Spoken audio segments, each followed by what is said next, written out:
ஒரு கணவனும் மனைவியும் தினசரி காலையில் ஒன்று சொல்றேன், எல்லாரும் நல்லா புரிஞ்சுக்கோங்க. இது கணவன்மார்களா ரொம்ப பெரிய விஷயமா இருக்கு நான் சொல்ற விஷயம். வீட்டுல ஐஸ்வர்யம் பெருகணும்னா காலையில எந்திரிச்ச உடனே 2 கரங்களால வீட்டுக்காரன் காலை அமுக்கி விடணும். இதுக்கு நான் விளக்க சொல்றேன், ஏன்னு சொல்றேன் கேளுங்க. மங்கையரின் கரத்துல யார் இருக்கிறார்? சுக்கிரன் இருக்கிறார். ஆண்களோட காலில் யார் இருக்கிறார்? சனி பகவான் இருக்கிறார். அப்போ என்ன நடக்குது? காலையில விடிஞ்ச உடனே அவர் எந்திரிக்கிறதுக்கு முன்னாடி அவரை தொட்டு நமஸ்கரிச்சுட்டு காலை அமுக்கி விடுங்க. சும்மா ஒரு 2 நிமிஷம் திட்டிக்கிட்டே கூட அமுக்கி விடுங்க, தப்பு இல்ல. காலை அமுக்கி விட்டீங்கன்னா என்ன நடக்கும்? வீட்டுல தரித்திரம் வராது, சனி பகவானோட பீடை பிடிக்காது. கையில யார் இருக்கிறா? பரமேஸ்வரனோட மகா அனுகிரகத்தினால சுக்கிர பகவான் பெண்களின் கையில் இருக்கிறார். கையில வளையல் போடாம யாருக்கும் சாப்பாடை பரிமாறக்கூடாது. வெறும் கையில நெய் எடுத்து ஊத்தக்கூடாது.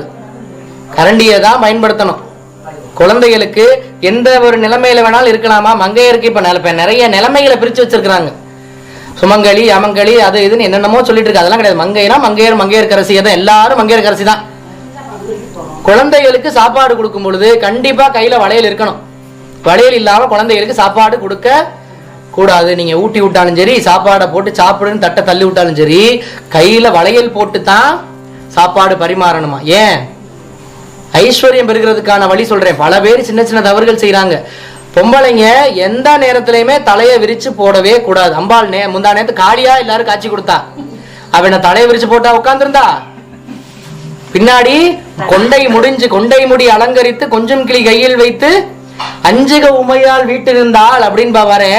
அம்பாள் கொண்டை முடி அலங்கரித்திருப்பாளாம், பூ சூடி இருப்பா. நம்ம கொண்டை அலங்காரம் பண்றது அப்படின்றது ரொம்ப ரொம்ப ரொம்ப முக்கியமான ஒண்ணு. முடிய எந்த சூழ்நிலையிலையும் அவுத்து போடவே கூடாது.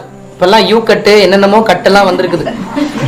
முடியெல்லாம் விரிச்சு போட்டு இந்த காதுல 2 முடி, முன்னாடி 2 முடின்னு சுத்திட்டு இருக்கு. ரெட்டை ஜடையெல்லாம் காணாமே போயிடுச்சு. அம்பாளோட மகா அனுகிரகம். அந்த ஜடை ரொம்ப புண்ணியமா மகத்துவமா கருதப்படுகிறது. அந்த திருமுடி இருக்கு பாருங்க, பெண்களோட முடிய கணவரை தவிர வேற யாரும் ஸ்பரிசிக்க கூடாது.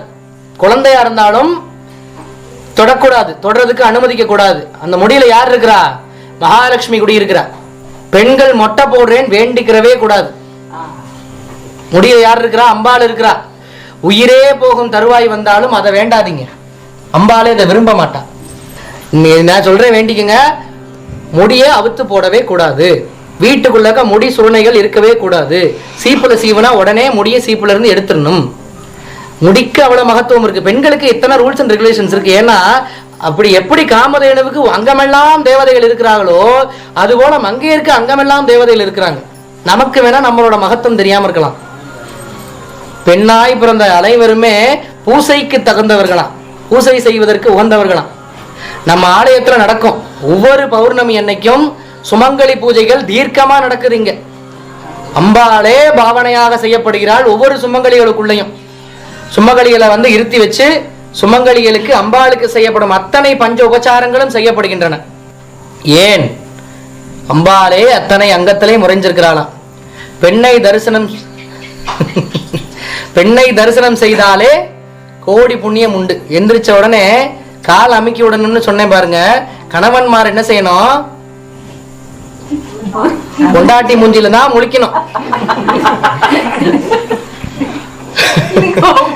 ஏன்? கண் கண்ட தெய்வம் யாருன்னா தன் துணையாக வந்தவள். தன் துணைனா எல்லா வகையிலையும் துணையாக இருக்கிறாள். அவங்க தான் முன்னாடி எல்லாருக்குமே. அவங்க கண்ணில் அவங்களோட முகத்துல முழிச்சிட்டு வெளியே எந்த வேலைக்கு வேணாலும் போய் பாருங்க, எல்லாம் ஜெயமாகும். அப்படி கணவர் தன் முகத்துல முழிக்கிறதுக்கு முகம் எப்படி இருக்கணும்? மங்களகரமாக இருக்கணும். 3 கோடு பட்டை அடிச்சா போதும். எந்த பெண்ணுமே, நான் சொல்றேன், நீங்க போய் கண்ணாடியில நீங்களே பாருங்க. திருநீரை எடுத்து 3 கையில எடுத்து சிவசிவான்னு 3 பட்டையை போடுங்க. நெத்தியில சின்ன குங்குமம் வைங்க. வேற எதுவுமே தேவையில்லை. கண்ணாடியில பாருங்க, முகம் அவ்வளவு அழகா இருக்கும், மங்களகரமாக இருக்கும். அம்பிகை நெற்றியில் பட்டை இல்லாமல் இருக்கவே மாட்டா. அகிலாண்டேஸ்வரியாக அமர்ந்திருப்பவளும் அங்கமெல்லாம் திருநீர் பூசி ருத்ராட்ச மாலைய மேனியெல்லாம் போட்டிருக்கிறாளாம்.